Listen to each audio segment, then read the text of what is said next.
Brought to you by... What if the most terrifying experience isn't falling asleep, but waking up? Not into comfort or familiarity, but into absence. Into a world that feels assembled just moments before your eyes opened. Memory, choice, fate, and fortune begin to blur together, and the simple act of stepping forward becomes an existential gamble. When identity is stripped back to its barest form, and two paths stretch endlessly ahead, we are forced to confront an unsettling question. Are we shaping our reality through choice, or merely inhabiting one version of countless possible lives that may have been?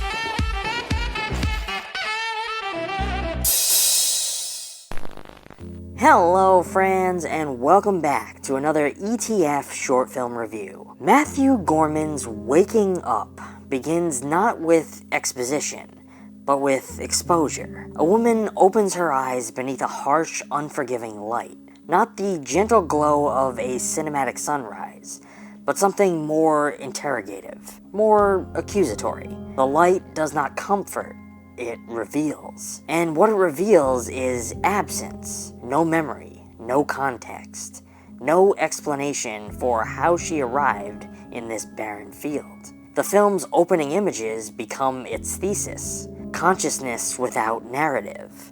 Identity without continuity. A life severed from its own past.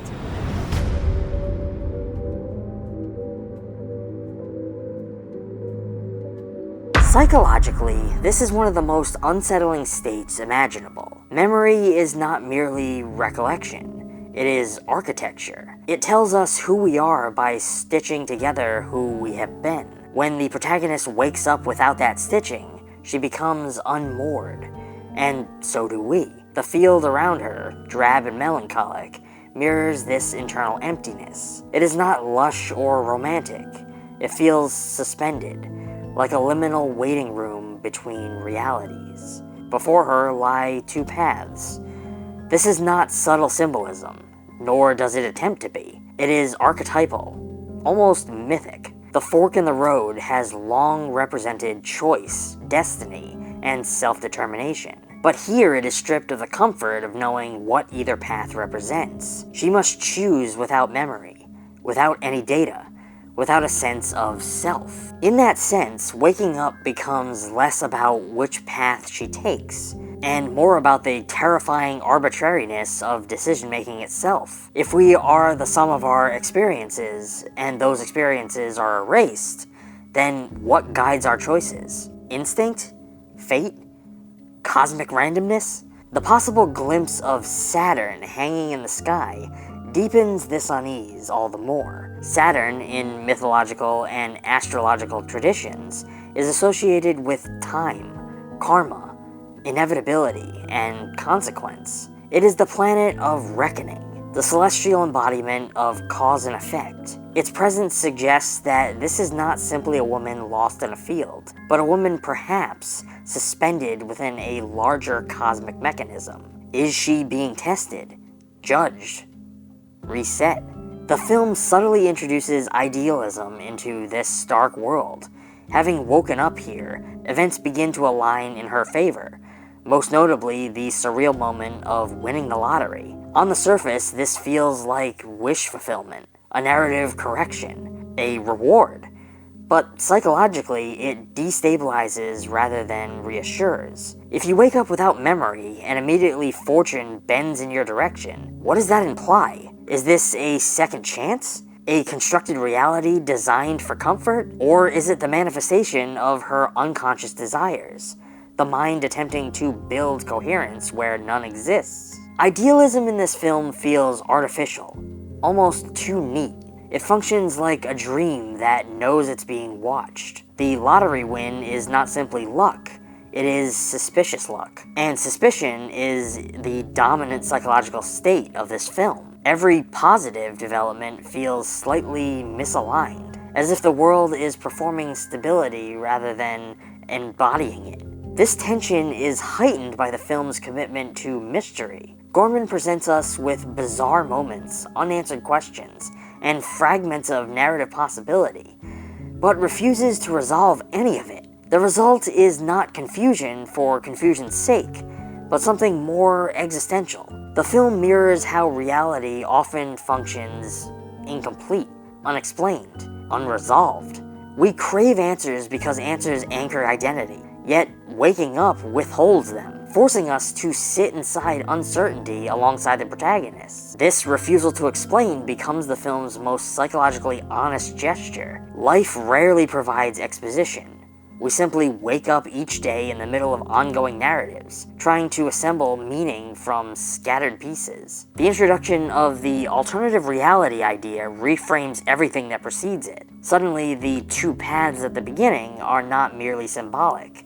They become literal fractures in possibility. If she had chosen differently, would her reality have unfolded differently? Is the field itself a nexus point between timelines? Or is this an allegory for regret? The haunting awareness that every decision forecloses infinite other versions of ourselves. Here, the film brushes against multiversal theory, not as spectacle, but as psychological metaphor. We all live with ghost versions of ourselves. The career we didn't pursue, the relationship we didn't enter, the risk we don't take. Waking up externalizes that internal fragmentation. The woman in the field is not simply an amnesiac. She is potentially one iteration among many, a single branch in a forest of unseen selves. Chris Salvi's performance contributes significantly to this atmosphere. Known for more expressive and dynamic roles, here he adopts a calm, reserved presence. That restraint feels deliberate. In a film defined by instability, his composure acts as a strange counterweight. But even that calmness carries ambiguity. Is he grounding? Or is he another element of a constructed reality designed to pacify her? The subdued tone of his performance mirrors the film's drab aesthetic. There are no emotional crescendos, no melodramatic unravelings. Everything feels muted, as though the characters themselves are uncertain how much emotion is safe to express in a world that might not be stable. What makes this film linger is not what it explains, but what it refuses to. Many of its elements go entirely unexplored. The Saturn image is not dissected. The mechanics of the alternate realities are not defined, if that's even what we're dealing with. The lottery win is not rationalized, but this incompleteness is precisely the point here. The film is less concerned with solving its mystery than with immersing us into the psychological condition of disorientation. It replicates the feeling of awakening into a life that you don't fully understand, which in a sense is the human condition at heart. None of us choose the initial parameters of our existence. We simply wake up into them, confronted with paths, expectations, and the burden of choice. In the end, waking up becomes a meditation on agency. Are we choosing our path, or are we moving along a pre-written one? Does fortune reward us because we deserve it, or because we are trapped inside a version of reality tailored to our desires? And perhaps most unsettlingly, how many other versions of us are waking up elsewhere, having taken the path we did not? The field is not just a setting. It's a psychological landscape. Barren, open, infinite. The two paths are not simply roads. They are the quiet terror of possibility. And the harsh light is not merely sunlight. It is awareness itself, blinding, unavoidable, and merciless. To wake up is to become conscious. And in Gorman's film, consciousness is both a gift and a curse.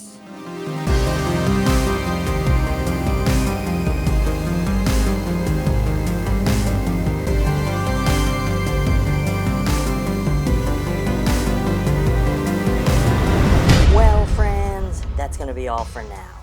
If you're interested in this film, I urge you to check it out for yourself and formulate your own thoughts and opinions about it.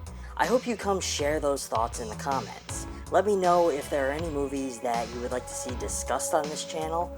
I always love to hear from you guys, and I do my best to try and respond to everyone. Furthermore, if you like the video, I urge you to give it a thumbs up, subscribe if you aren't already.